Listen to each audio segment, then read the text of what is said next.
I want to start out with this. You obviously you had an unfortunate season, right? You guys were ineligible for the postseason, which was a difficult thing to deal with, I'm sure.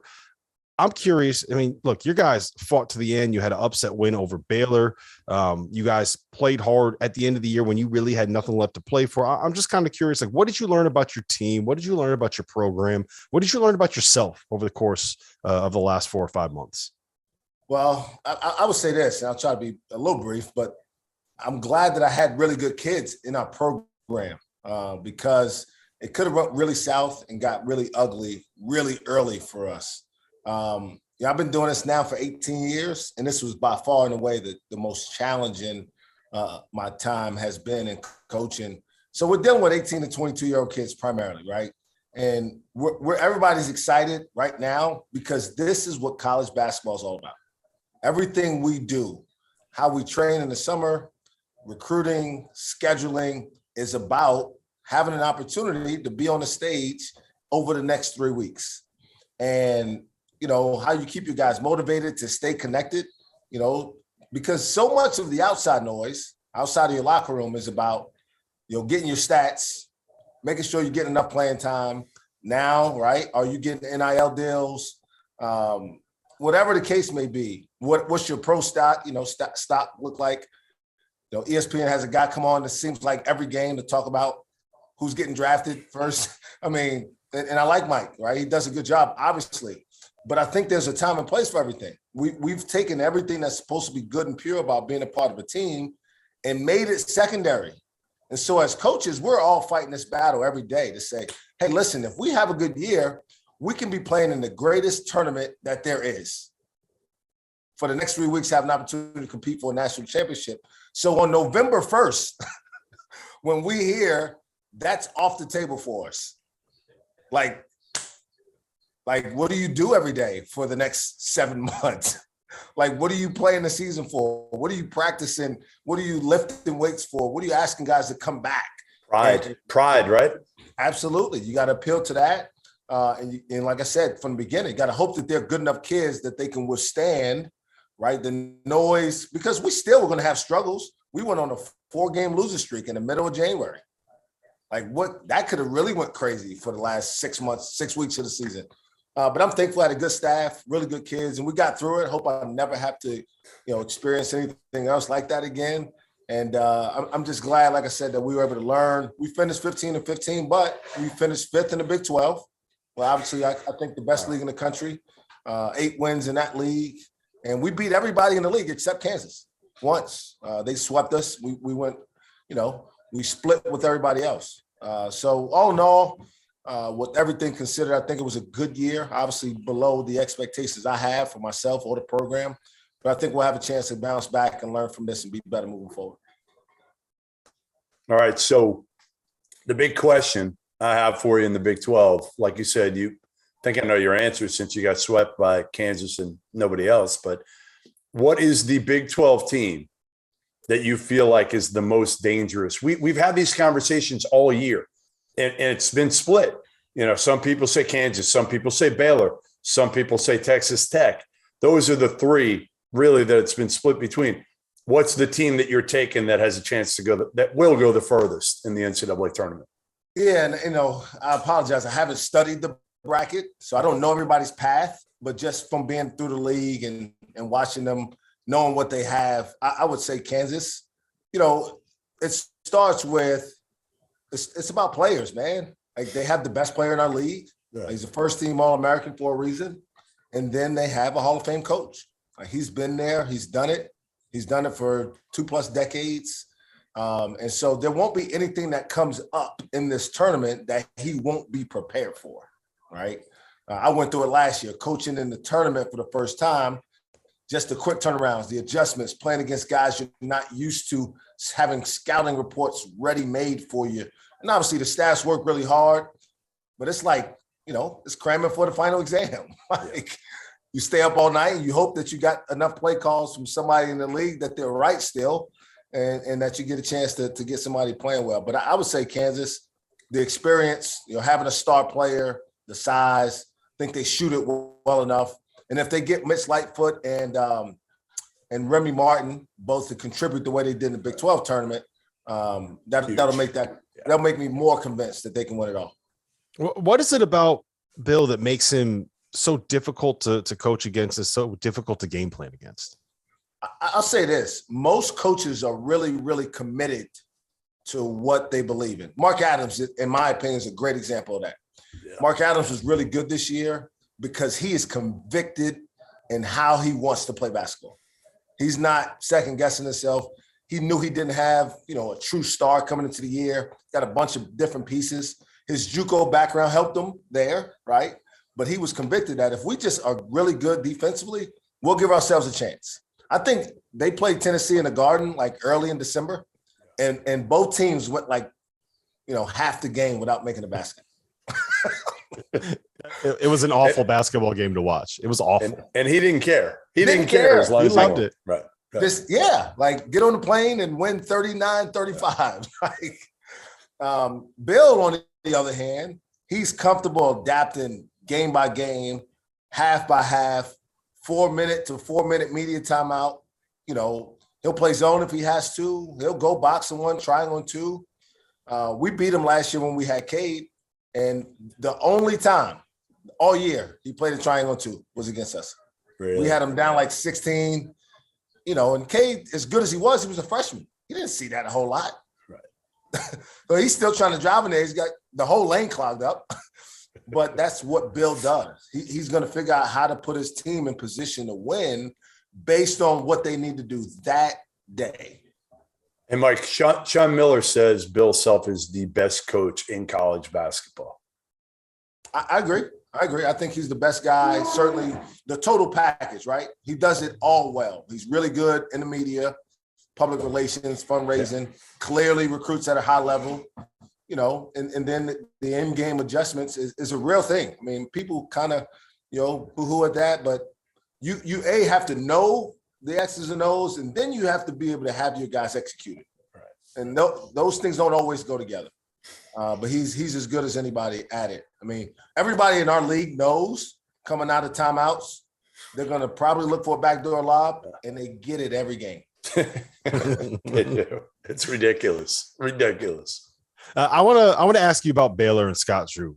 You probably had as much success against them as anybody did in college basketball this season. You beat them once. I believe that was it at your place. And then when you played at Baylor, you took them to overtime. So was that a matchup thing? Was that down to the brilliant coaching on the sideline for Oklahoma State that game, or what happened in those games? And talk to me a little about Baylor. And Scott's a really, really good friend of mine. A lot of respect for him. What he's done at Baylor, I mean, there should be a movie made about it. There will be. Mm-hmm. I mean, seriously, considering what that program was when he took over to where it is now, literally one of the premier programs in what we believe is certainly the best league. We actually I don't mean to cut you off, but since we're talking about a Scott Drew movie, I need you both to answer this question. If you were going to have one actor play Scott Drew in the Baylor movie, who would it be? Goodman, I'm going to you first on this one. I'm putting you on the spot because I got my guy. You know who it's got to be? Go ahead. I haven't thought about this. Jason Sudeikis, the guy that played Ted Lasso. Have you guys seen Ted Lasso? Oh, yeah. Yeah, that's a good one. Of course, it's got to be him, right? See Ted. That's a good one. He's goofy. He's kind of dorky, but he embraces his kind of goofiness, doesn't he? Yeah, exactly.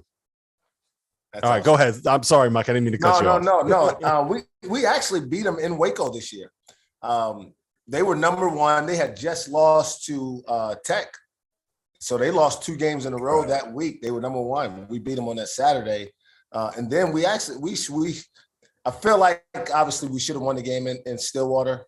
They got us in overtime, but we played well enough. I think the thing with us, I think our length bothered them. Their guards are smaller, and they're dribble heavy. They like to create off the bounce. They don't move it as much or as well as they did when they had 4 pros back there last year. And so I think that just our length has bothered them over the course of time. We played them 2 good games last year. We actually lost to them twice, but then beat them in the conference tournament with Cade. But we've had some great games against those guys over the course of the time, but they've always, he's another one. He's learned, I think, in my time, when we played the first 2 years, he played nothing but zone. I don't know if he's played 15 possessions of zone in the last 2 years. Now, last year, he didn't need to play zone because he had two guys he could put out there to guard anybody you put on the floor, and Davion Mitchell and Mark Vital. So there was no need to have those two dudes sitting in the zone for 40 minutes. How much do you worry about them this tournament, Mike? Because they are thin. I mean, L.J. Cryer, in news broken by our own Talia Goodman, is out for this weekend, so he's not playing in either game. Their leading scorer, they've got balance. They've got six other dudes that can all hurt you. But how much, when you're down to six guys and the seventh is a D2 transfer who didn't play a ton this year, he's been good when he came in. How much confidence do you have that they're going to be able to run off four straight and get to the Final Four? Yeah, that's a great question. Now, I would just say, if I'm Scott Drew, I'm just trying to get through the weekend. Right. And I'm trying to get that dude as much treatment as possible. I don't know who their games are this weekend, but you hope you can get through as a 1 seed the first two games, right? And then you got another week. You bought yourself another week to get him healthy. But I'll say this: he's been out a while, and they've adjusted, playing better without him. Kenjo's been really dynamic for him. Flagler's been really, really good. He wasn't great in the Big 12 tournament, which is a big part of the reason they lost. I only think he scored 2 points against Oklahoma when they lost. Their two freshmen are really, really good. Sohan and Kendall Brown. They're kind of unsung. They don't need the ball to make an impact on the game. Right, that's right. They both rebound. They defend. They're really, really good players. And then, I worry about their depth up front more than anything. So when you get into the Sweet 16 and Elite Eight, right, next weekend, I worry about who they'll see then and whether they'll be able to get through with just having I can't even think of his name, the big kid. Flo. And he's a good player, but he doesn't have a backup right now. Sohan. Yeah, they were playing Sohan. Yeah. Right. But Sohan and against Kofi, I don't know if I want to put Jeremy Sohan. You don't want to see that. No, you don't want to see that if you're Sketcher or anything close to that. You're right. So we've talked a lot on this show about Texas Tech and some of the concerns we have, and that they don't necessarily have a great lead guard, right? I think of the tournament settings, being able to have someone you could just give the ball to and know, all right, look, we can't run everything. These guys know our defense are too well scouted, this, that, and the third. You go make a play, right? They don't really have that guy. Does that concern you at all with them long term, or is this just a group that is so tough and so connected they're going to find a way to figure it out? I think they'll figure it out early in the tournament. Again, I think part of it is when you get to the next weekend. Again, I think they'll be okay this weekend. I really do. They need Kevin McCullough healthy. I don't know how healthy he is. We beat him in the last regular season game this year. He did not play. I think that was a big factor. He's been a really, really steady influence there because he's a great decision maker. He's not a true point guard, but he really, really he plays so under control. It allows Adonis Arms, TJ Shannon, those guys can get a little out of kilter at times. But he also knows when they need to throw the ball into Bryson Williams. And when he's on the court, he can make sure that the ball gets to Bryson when has a matchup that he can take advantage of. He's really, really good. I think he maybe was one of the more underrated guys in our league. But you talk about a matchup problem because he can guard your five can't guard him. Right. Mm-hmm. Let's talk about some of these other teams in the league. Iowa State started out great, kind of came back to earth a little bit. TCU, I think it was kind of the opposite, right? They didn't have a great start to the season, but they ended strong and they beat Kansas towards the end of the year. And then Texas just seems like they were kind of floating around, that top 20 range. I think they were like in the 15 to 20 range on Ken Pom the entire season. Do you see any of those three teams being able to string together 2, 3, 4 wins in this tournament?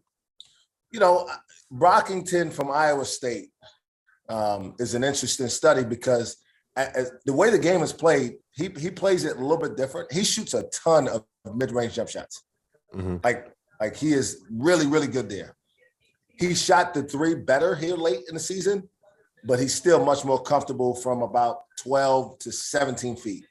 And so unless they can get some 3-point shooting, I worry about them really making a long. They need Kauscher. Yeah, they need Cowsher to make some threes. Cowsher or Caleb Grill. Right. One of those two guys to get going from three to take some pressure off of Rockington to really make a run. TCU, I think, is maybe a team that is maybe a little bit under the radar. And I'll only say this. They do something that can overcome bad shooting. They rebound the ball at a high level.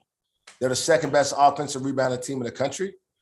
And then they also have a guy who can, when defenses are good, he can create good shots for himself and for his teammates and Mike Miles. And so then they have two other shot makers in Chuck O'Bannon and Damian Ball, who both have had some really good games this year. But yeah, I think having Mike Miles and being able to rebound the ball the way they do gives them a chance. And obviously, Jamie Dix is a great coach. I mean, he also is another guy who's been there. He's made runs in this deal. And so again, I don't know their path. I haven't studied the bracket per se, but I think they'll be able to win a game or two here this weekend. Hey, what did you think? Yeah, what did you think of Beard, Mike, calling out his players at the end of the year? How much of that do you think was, a motivational tactic here to call them out? Again, this time of year, the tensions are high, and I'm sure we'll get into it. Like there's a lot at stake right now. This is the make or break time of year for everybody, for all of us, for the kids, for the coaches, for the administrators, for the fans. Like, this is where you fundraise. You feel the pressure. Summer. Yeah, Mike, you feel the pressure going. Everybody does. There was a big deal made about Doug Sermons ejecting Huggins in the first 5 minutes of the game. There's pressure on the officials too. They're trying to advance. They want to make the Final Four. They want to make the Final Four for this. Yeah. Mike, have you ever been ejected 5 minutes into a game? No. I've been ejected with about 5 seconds left in the game. Did you earn it? Did you earn it? I did. It was actually in Waco. It was actually in Waco. It's the only ejection I've had. Yeah. My wife still hasn't stopped giving me grief about it, but Mike wanted to get the hell out of Waco early. No, but I do think part of it is right. He's got a lot of new faces, guys who haven't been around him. Yeah. That he's trying to say, hey man, listen, I've been here and done this. You guys haven't. Buy in. That's right. When we said we were going to come together to do this, it was about this time of year. So the next time we lose, it's over.